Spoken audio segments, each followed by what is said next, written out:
How's this, Tash? This is Grant. This is Indiebnb. Today we talked to our boy from Alaska, the great and powerful Ed Washington, to quote Mr. Rogan. We had a great conversation with him, talked all about his music and his friendship with Mr. Nick Carpenter. It's a great listen. Let's roll that motherfucking tape.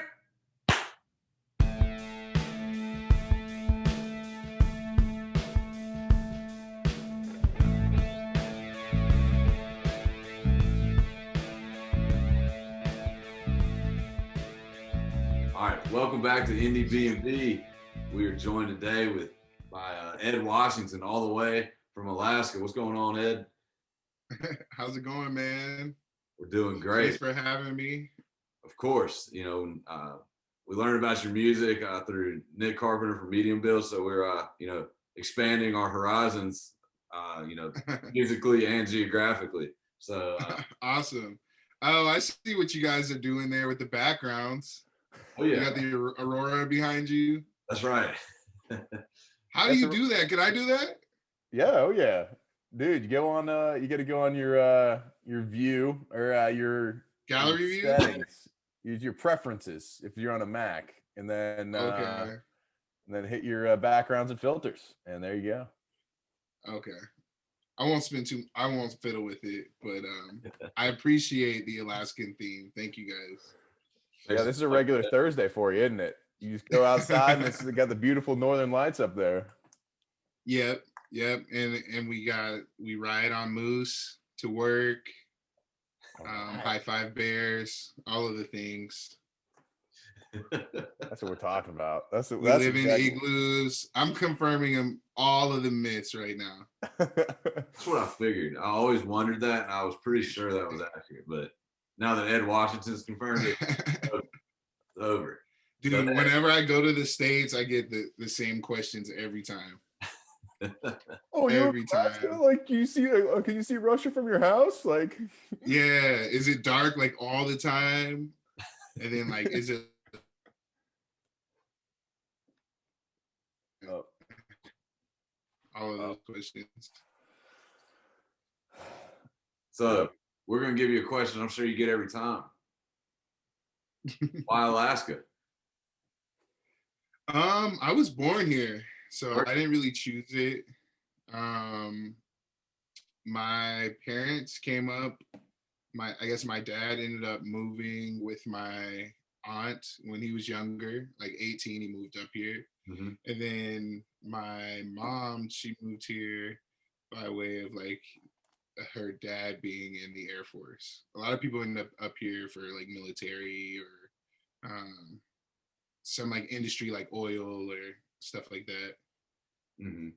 But yeah, I was born here myself. And did you grow up in Alaska?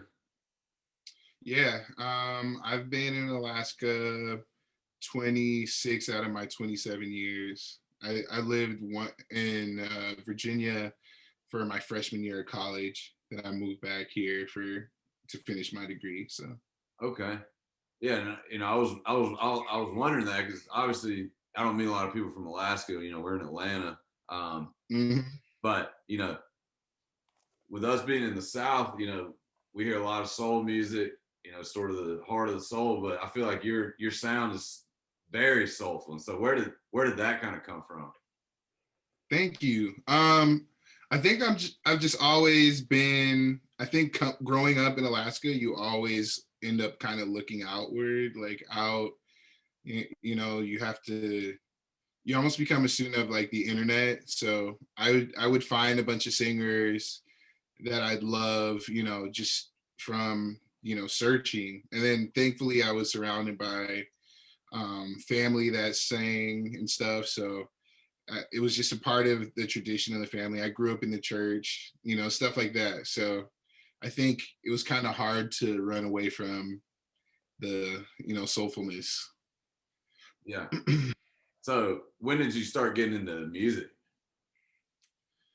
I had always been around it, and I had a really amazing cousin that sung. One that sung in the church and one that wrote like R&B pop songs and stuff. So it's nice to see both. like, and and but I kind of gave it to them. I was like, well, they're really good. I should not even try this thing. And so for the longest time, I just didn't take music seriously. I was into everything else. I used to draw, I used to do photography. And I think about like high school, I got FL Studio and I was making beats, you know? And so I made a ton of beats for like 4 years of high school, went out to school in Virginia.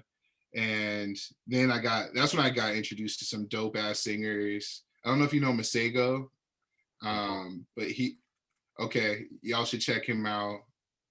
I was told to bring some recommendations, so there was one. But he went to school at Old Dominion University with me, and there was just a ton of really talented people like him there. And I kind of just something got ignited in me, and then as soon as I got back to Alaska, I decided I was going to be a singer. So I'm kind of a late bloomer. Yeah. Did you ever? I mean, I'm guessing you were probably playing a little bit of keys and stuff, making beats. But did you have any other instruments in your arsenal growing up? At that point, I was just faking it on keys. Mm-hmm. I didn't I had more of an ear than any sort of like I could hear things before I could actually play them or sing them at that point. And I just, I was more of an inspired musician. Like I just figure out some stuff that sounded cool. But then I went to school for music actually and learned some theory, was forced to learn piano and play Bach chorales and all the torturous bullshit you have to do when you're can I say bullshit on here? Okay. Yeah. Okay, good. So yeah, I was a stressed out music student for a long time, but that helped. Like it was a different feeling from like when you're in like K through 12 and they're like, you're gonna need this all when you're an adult, and then like you don't need any of it.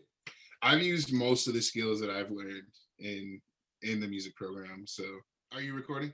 Okay. Yeah, I didn't really play any instruments when I was younger, but thankfully when I had to go through the music program, they made sure like you had a like proficiency in piano like exam. So I had to learn like some chords and I had to learn how to read and stuff. And I think that kind of fueled now I can play. I had to play bass with medium build. I think Nick gave me like a month before like our actual gig to learn it. So that was fun. So I'm not amazing, but I could groove a little bit, and then piano, voice, and the final. I told myself when I was in high school, if you learn drums, bass, guitar, and like keys, you can like produce anything.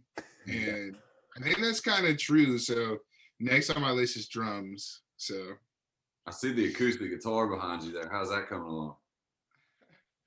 I can play a little chords, but I'm at that plateau that everyone gets to where it's like you could play every chord in G or whatever. Yeah. And then but you don't know how to move up and down the neck yet, or like I'm still learning scales and shit. Yeah. But I'm working on it. Are you a guitarist? Yeah, I play a little bit. But I'm sure you're musical, not like I don't know anything about theory at all. So I'm sure knowing the theory is probably helpful in picking that up a little quicker is my guess.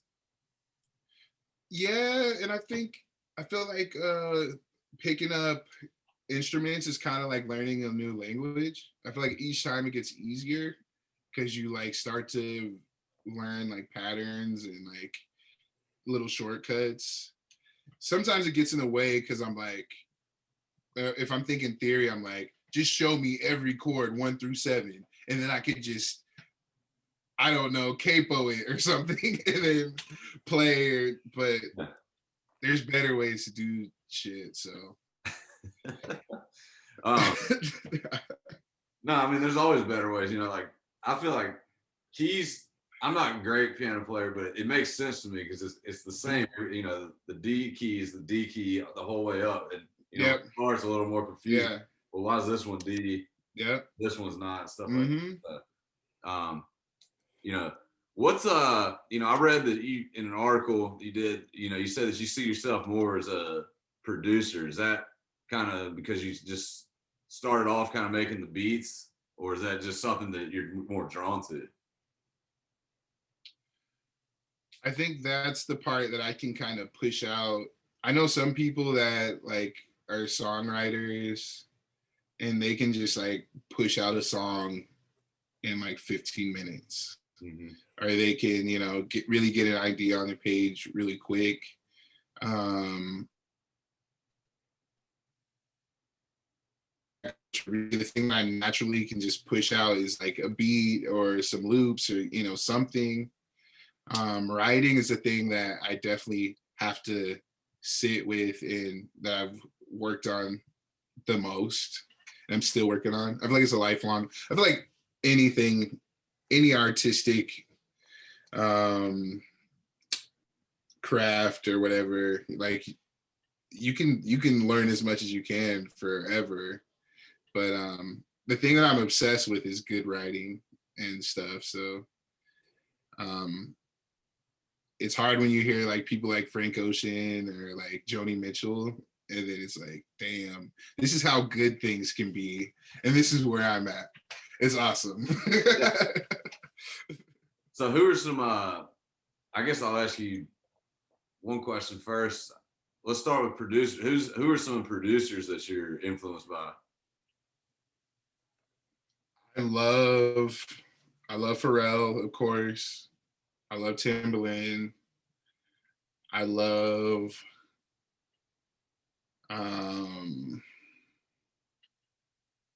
who else is sick? I feel like Imogen Heap makes her own stuff. She's super cool. Like she arranges like some sick stuff. I'm like new to Tame Impala, but I'm liking all that stuff. Yeah.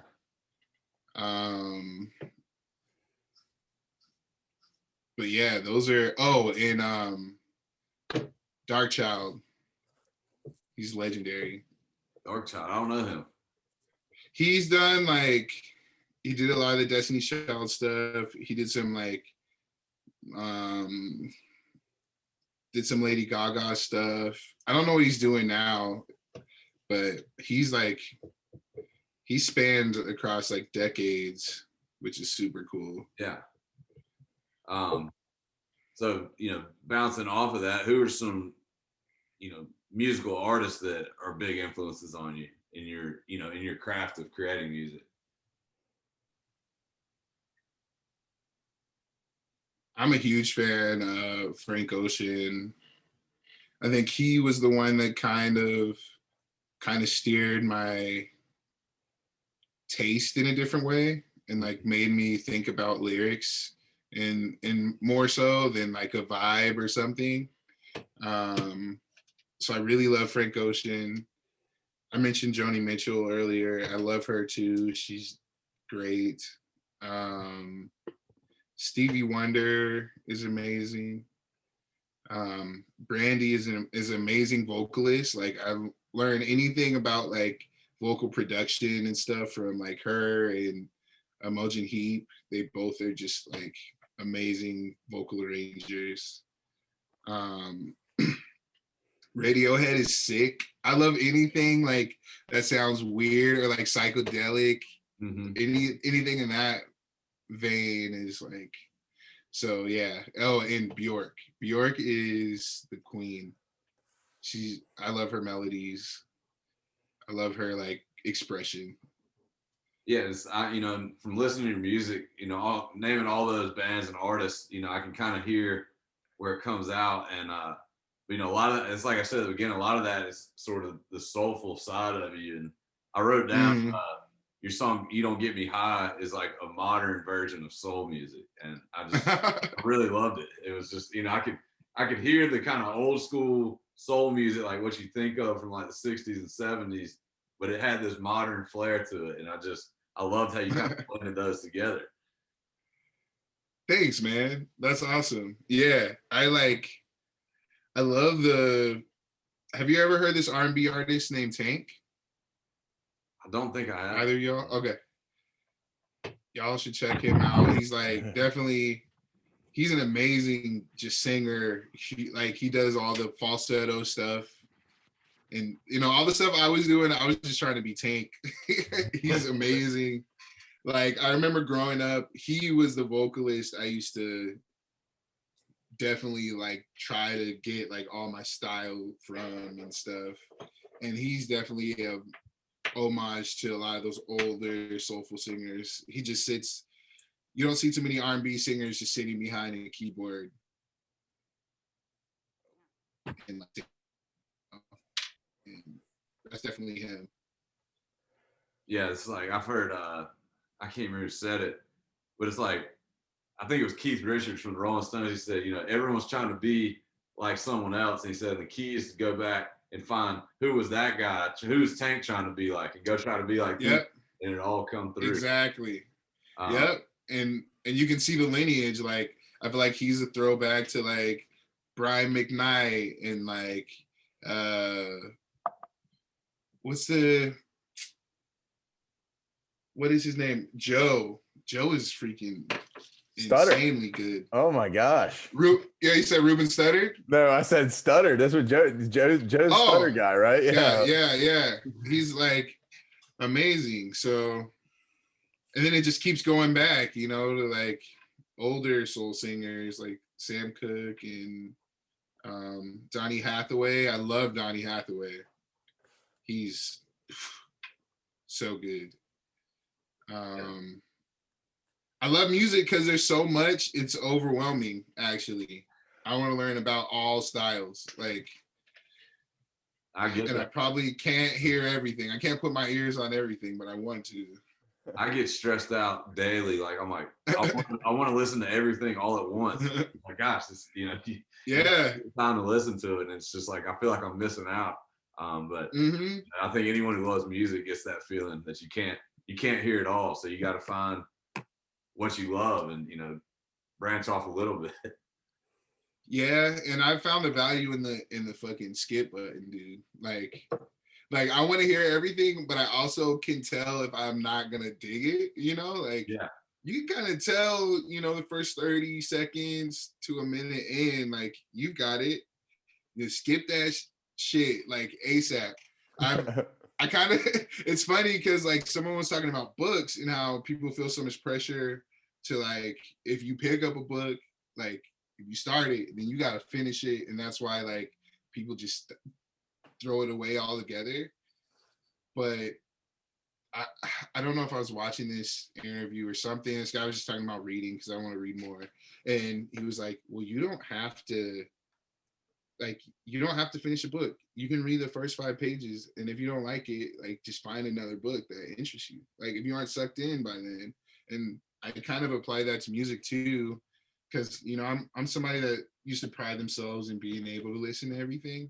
And I think, I know I can, but I don't want to listen to shit anymore. So like I'm gonna skip that and go to the next one. And hopefully that is something I love. So that's something I always remember. Like, I think we lose it in, the digital age of music. But I always remember, like, in high school, listening to CDs in my car. You get a new album, you put it in. There's like, you get like number 7, and you're like, I don't like this. And you skip it, and then that one time you finally listen to it, and you're like, damn, this is an awesome song. And I feel like you lose that excitement of finding something, because once you hit skip on Spotify, you'll never see that song again.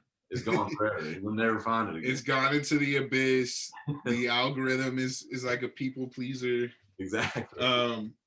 Yeah, I miss that. Like, I don't even think there's real, like, there are kind of like B-sides, but did we freeze? No, we got you. Okay. Yeah, I love being able to play through an album, and I think that like some of that has been lost in this day and age. but yeah, with that, like, there's not really B-list. It's just like good songs or bad songs, or sorry, B-sides. It's like good songs or bad songs. There's not this song that was like intentionally like not meant to be a single, but like was still meant to be a good song.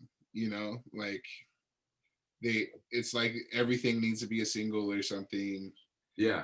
Or that's what everyone's chasing. So it's harder to find those, like, you know, I just want to sit with this song. And I remember the Gorillaz album was like that for me.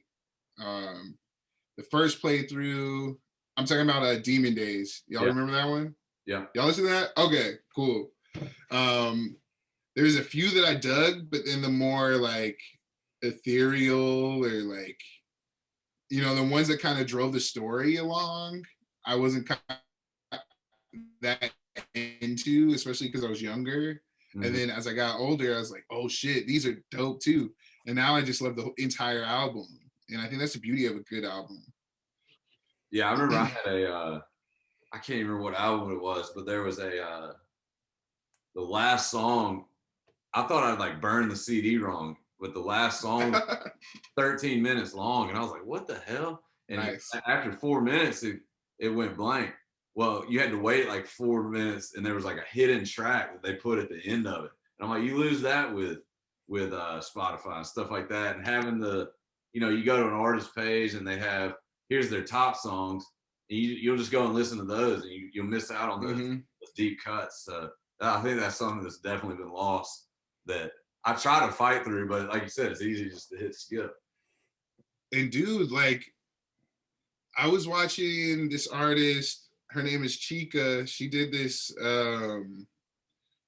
live stream on Instagram, and she was talking about how her label, she had like a song, like she had an A and B version of the song, and they were meant to be like one thing, kind of like Frank Ocean Pyramids or like Sicko Mode or any of those ones where it's like, oh, this is like 3 songs in one song or whatever. Yeah. And the label was like, nah, you need to chop it up. Like, we don't give a fuck about whatever you're trying to do. And she was just like really pissed about that. And like, I guess her fans ended up liking, like, one song got way more streams, but in her vision, it was supposed to be like, you know, 2 different songs in one track. And yeah, all of that's going away with streaming. We're here to bring it back. No more skips. Everyone just listen to it. No more skips unless it's trash. If it's trash, it's their fault. Yeah. So, next question. What is greasy? Greasy. Like, what does it mean? Yeah. So, greasy to me is like just to like do somebody dirty. Like, so if you did someone greasy or whatever, it's like the similar vein is like, so like shitty. Greasy is like shitty or like to do someone dirty or to kind of like screw someone over. Mm-hmm. And I think I remember hearing it used by like damn, what's that guy's name? I forget his name, but he used it in a song, and I was like, damn, I like that word. And then I just started thinking about it. And recently I got into a relationship, and I was just like, and I had been single for like 3 years. Uh-huh. And so that's kind of what, like, and I was just thinking about like how to be faithful and like what that looks like and how I don't want to hurt this person that I'm with. And so that's kind of what stemmed the song, was like, how could I do this person greasy? Like, how can I do them wrong? And so that's what greasy means. I got you. So you're saying, here's how you can be greasy and don't be greasy. Yeah. Yeah. I'm having a tough conversation with myself. Like, don't be a fuckboy. Do not, because this person is good to you. So hell yeah. I was just interested. You know, different, you know, it's not greasy, it's greasy, you know. Greasy with a Z. With a Z and 2 E's. I think there's a big differentiating component of that. Yeah. And yeah, greasy is such a gross word. Greasy is so close to it, but I figured like, like it's such a random ass word, some random ass slang. I love Why it. not? Yeah. And I think Grant, what were you? What was the video you were going to ask him about? That just. Oh man, we took a deep dive into your YouTube. Oh no. So let me ask you this: who's the best Alaskan jerk, man? I mean, like, who's got it? That was my homie. Oh, this is like kind of sad, but it will tie into Atlanta. So the guy that you saw in that video, his name is, he went by Inamic, which was his name backwards, and it was Kimani. And Yeah, Bartlett High School, but it was back when the jerking, you're a jerk. I know you're a jerk. Yeah. That like whole trend was going, and everyone was battling in high school. Like everyone was like a dance battler. I used to pop lock and shit. Like, oh yes. But he actually was one of the first few to chase like producing from this town, and he moved out to Atlanta and did some work with what is his name? I'm not good with names, but he did some work with some guy that I guess was like a good rapper. Cash Out. Cash I Out. guess. Okay. I don't know if you heard of Cash Out. He's got. He got the one. Oh man, we used to listen, like that's a weight room every single day of our lives at Mercer song. Like every day. Well, God, what's his? Oh my God. Il Conte. Do you smoke weed too? Are we the weed smokers? No. Right with that knee? Is that right with that knee? Maybe like, see, I wasn't up on him, but I just knew my friend had been producing for him. But recently, I think maybe a couple years ago, he had passed. So that's the sad part. But it's dope that you saw that video. And RIP to Enomic. His name was Enomic in the kitchen. When you're rapping, you in the kitchen.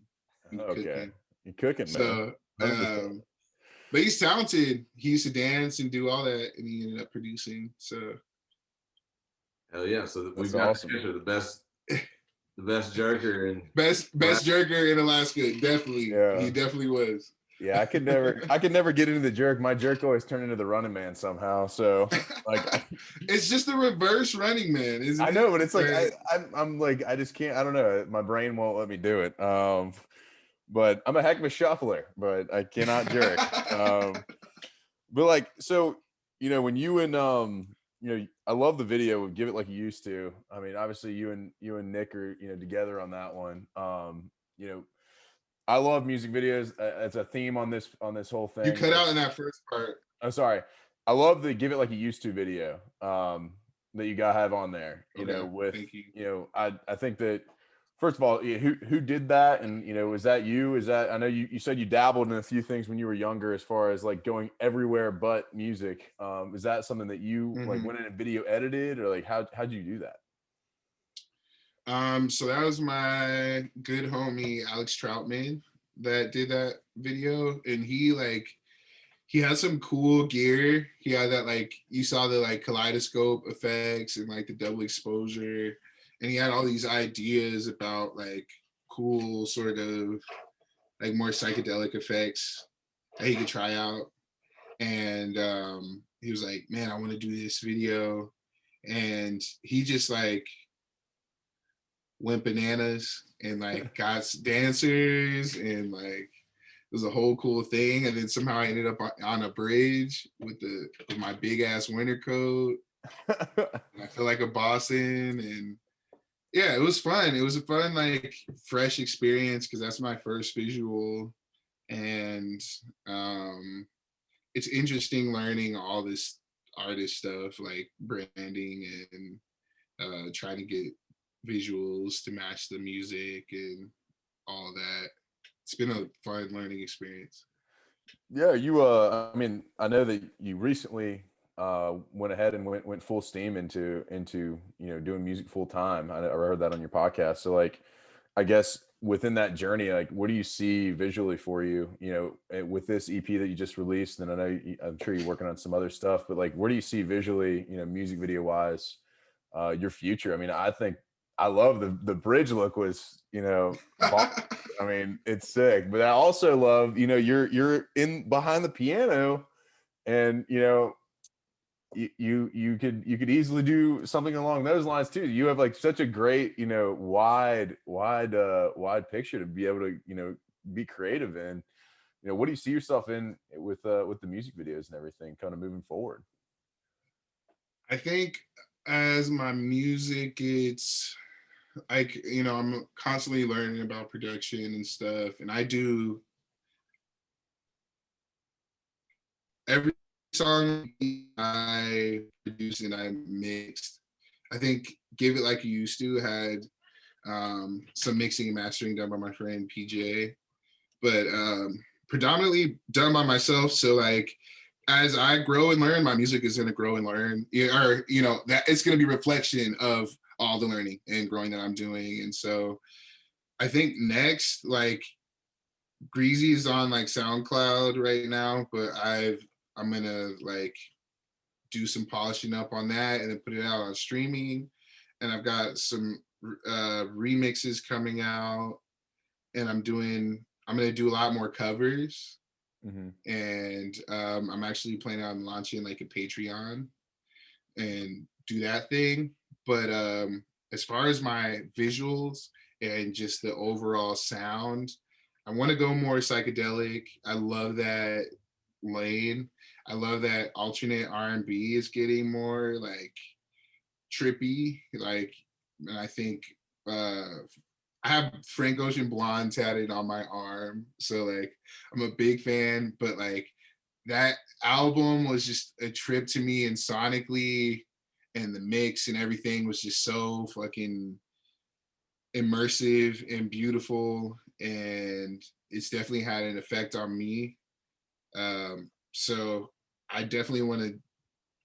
I think my music is definitely going to get more trippy and a little more like experimental sounding, but still fun, still like lighthearted, like I am. Yeah. So that's awesome. We can't wait to hear all that.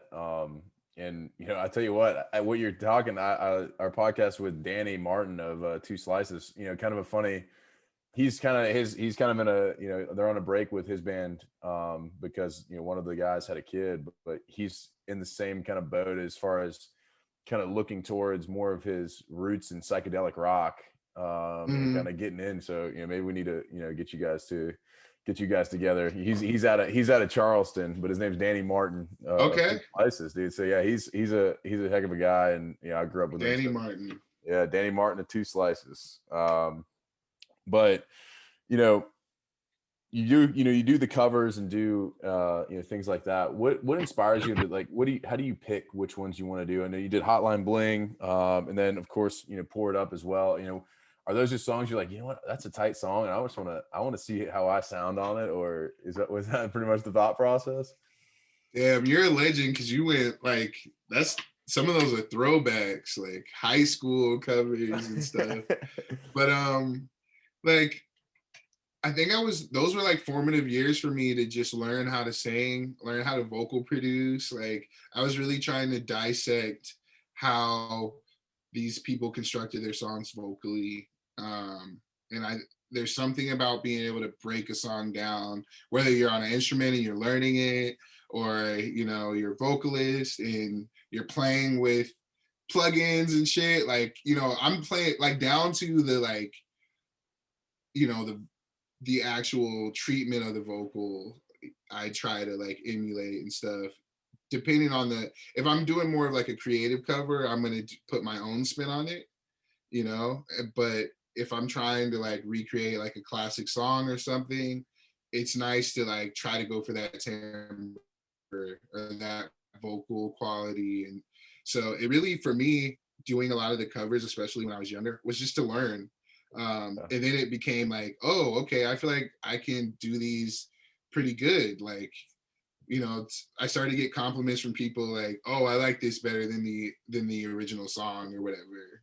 And then I was like, oh, okay, well, this is fun. Like, and then I saw, of course, social media and stuff, there's like a market for that. And so now it's just like whatever song I feel, the ones that I end up singing the most in the car or whatever, or that I feel like I have an alternate melody. I always like to change the melody or something, and then I'm like, okay, well, let's cover this. Yeah. Let's do something a little different. I like that. I heard you know, you were talking about using plugins, and I can't remember who we were talking to a few weeks ago. You know, I know I mess around with GarageBand, but you know, all these things are pretty similar. Did I lose you? No. No, I'm here. Okay. You started to crackle up a little bit, but okay. Yeah, what I was gonna say was, you know, you mentioned at the beginning of the podcast that you feel like you usually have an ear, or like you kind of know what the sound is before you even know how to play it.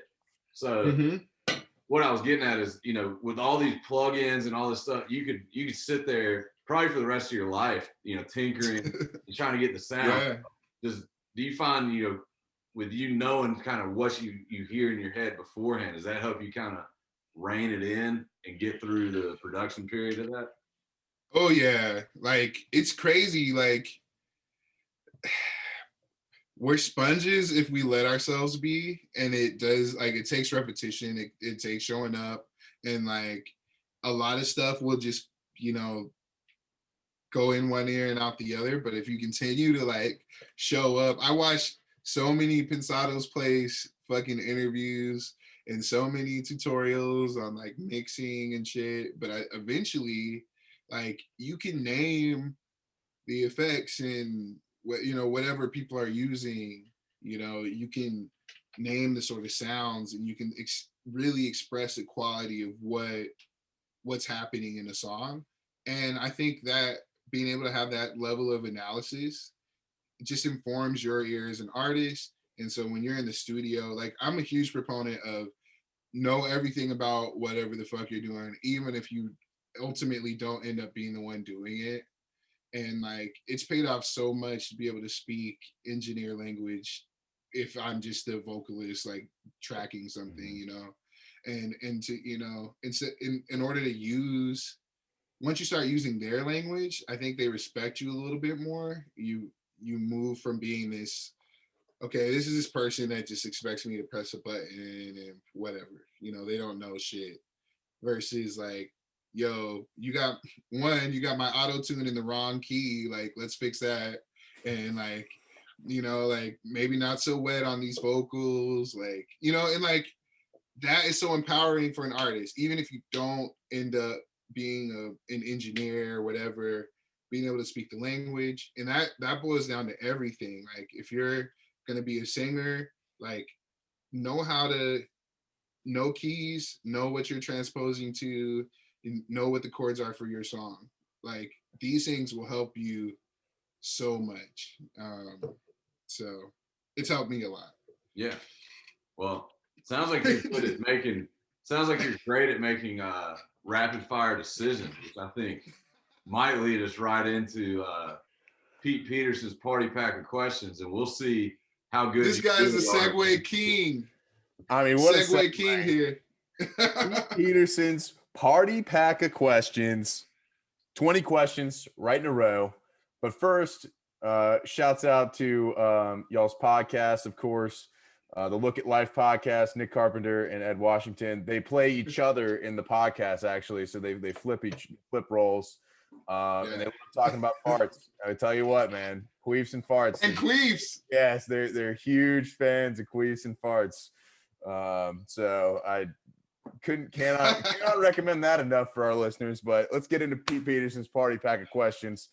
Number one, coming right at you: Netflix or Hulu? Netflix. Pirates or ninjas? Ninjas. Cake or pie? Pie. Jam or jelly? Jam. Oh, hot jam. Here we go. Donuts or bagels? Donuts. Hot dogs or burgers? Burgers. Sunrises or sunsets? Sunsets. Super salad? Salad. Wake and bake or a night high? Both. Can I answer that? You got both. All right. All right. Robots, are they going to take over the world or not? They already have. Already have. Is Bigfoot real, or in the Great White North, the abominable snowman?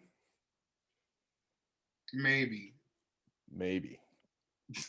Is love at first sight real? Ooh, I think it is, but I don't know if we want.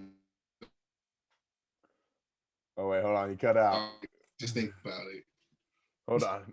Re-answer that. Oh, I said, I think it's real. I think it's real, but I don't know if we want those problems. Think about it. That's true. Tendies or wings? Tendies. Wings for sure. Wings for sure. All right, with those wings, are you having blue cheese or ranch? It depends on the type of wing, but I'm gonna say ranch. That's like all right. You know, it's like wearing black. Can't go wrong. Goes with everything. Yeah, exactly. You ever had circus peanuts? Whoa, I thought he said circus penis, and I was like, no, I haven't. Circus peanuts, no. Also have not had those. Try them out. Orange peanuts. They're great. I'm the president of the Orange Peanut Society. So, cats or dogs? It's going to be an unpopular opinion, but cats. All right. He's a cat guy. Yeah. Carrots or celery? Carrots. Oh, this is going to be a tough one for you. Farts or queefs? I'm gonna go. Queefs can be like, they're pleasant. They're, you know, usually require something enjoyable, right? You got it. I don't want to talk anymore about queefs. We're not a queefs podcast. Hey, I'm gonna convert every podcast into a queef podcast. Oh man, I can't wait for my mom to listen to this one. Oh no, don't. Hi, Mom. I'll just get you to listen to this. All right, who wins in an arm wrestling match, you or Nick? I knew you were gonna ask that. Me. Okay, all right. I can't wait. Happen on this podcast one day. Yeah, I'll tell you what. Y'all are messy. No, I'm playing. All right, and finally, the final question of Pete Peterson's party pack. Bands we might not know. You've given us a couple. I wrote down Tank, Musigo. Who else are we? Who else locally, non-locally? Who do we need to check out? Who do you know? Who you might want to put on? Okay. Locally, there is just one of the dopest young individuals that I know, and his name is Amari. Oh shit! I should have told you his artist name. That's like my little bro. Saint Dion. His name is Saint Dion. Look him up everywhere. He's amazing. And he does it all himself, as far as I know. Produces, mixes, writes, all of that. And as far as like just like artists that I'm digging, there's a super dope. I'm gonna look it up on my phone real quick. But I've been getting into French trap. Who would have thought French trap was so tight? And you want to hear my hot take on this? I feel like mumble rap has helped. Like, this is why mumble rap was beneficial, at least in trap music, is that it helped kind of loosen up the requirement for like language to be a part of the song, which opened it up to like now you can get like Bad Bobby and all these other sort of rap formats in different languages. And it doesn't matter to Americans. We can listen to it because like for a long time, if you're listening to rap and mumble rap, like you didn't have words. So like I just think it helped kind of open it up and be more expansive in that way. So this guy named Kante, Kante, or no, that's the single. The single is Kante, Kante, by this guy named Slimka, and it's French trap, and it's so good. The beat is amazing. I don't know who his producer is. And then there's this other French artist. Her name is Luis in the Yakuza. And the album's name is Gore, and it's just sick. Like, it's not just trap. She puts a bunch of different styles of. Oh man, that shit is amazing. Yeah, that's. Oh, and I Dress Jealous. Have you guys heard that song? It's more like punk, super fun, and just like mean and like sad. It's great. I like, dude. Hell yeah. Something freaking mean, dude. Let's go. Yeah. And then one last one, Party Mobile by Party Next Door. He's more popular, but like that album, I feel like it got slept on, and it's one of my favorites. It's just fucking insane. So good. We will give it its due, man. Man, I am just excited that I got to talk to the other side of the look at life and the look at lyrics and everything about it. But thank you so much for joining us, man. Washington, everybody. Ladies and Thanks gentlemen. for having me. You guys, like, this has been a blast. Like, and you guys are great. So hell yeah, this is awesome. Hopefully we can get you and Nick on together and we can get his podcast finished. So dude, that would be fun. Let me know. I'm definitely down. Ed, it's been a pleasure. Thank you. Thanks for having me. Yep.